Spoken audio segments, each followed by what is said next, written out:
त्यांचं मूळ नाव संकपाळ. साताऱ्यामध्ये आपलं छत्रपती प्रतापसिंह हायस्कूल जे आहे तिथं त्यांनी ते 10वी केली त्यांची.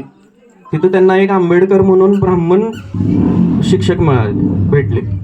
आणि त्यावेळेस अशी प्रथा होती, अस्पृश्यता जी आहे जे आपण म्हणतो, जे पाठीमागे जे चालत आलेली हिंदू धर्मामध्येच उच्च नीच जाती या होत्या. तर ह्याच्यामुळे समाजाला राहून दे पण वैयक्तिक त्याच्याजवळ आंबेडकर साहेबांना लागलं. म्हणून त्यांना कुठेतरी वाटलं की हे कुठेतरी बदललं पाहिजे. त्यांना मुस्लिम समाजाकडून किंवा शीख समाजाकडून सुद्धा अशी मागणी होती की तुम्ही आमचा धर्म स्वीकारा.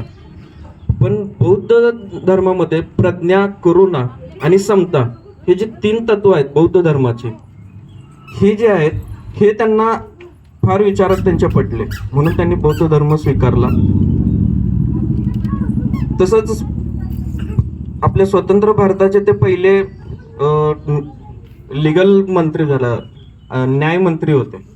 प्रचंड मोठे त्यांचं काम आहे. हे संविधान जे आहे ते काही एकट्या कोणासाठी नाहीये, तर ते समस्त भारतीयांसाठी आहे. तर आता हे जे संविधान आहे, संविधानाचे जनक म्हटलं जातं. आता संविधान काय सांगतो आपण ऐकतो, पण आपल्याला त्याच्याबद्दल केवढं जास्त माहीत नाही, बरोबर आहे. कारण जर एखादं मी आता वकील आहे म्हणून कायद्याच्या नॉलेज असल्यामुळे मी संविधानाचा अभ्यास केला, पण माझ्या मते हे प्रत्येकानं संविधान जे आहे हे वाचलं पाहिजे, संविधानाचा अभ्यास केला पाहिजे. तर मग आपण बाबासाहेब आंबेडकर यांची जयंती खऱ्या रीतीनं पार पडली असं आपण समजू.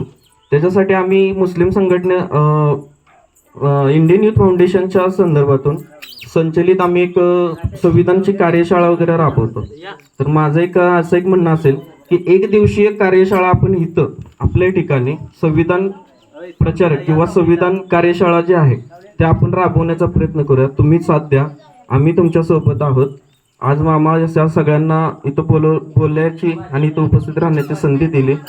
समस्त मुस्लिम समाज आणि इंडियन युथ फाउंडेशनच्या वतीने मी आभार मानतो आणि माझे 2 शब्द थांबतो.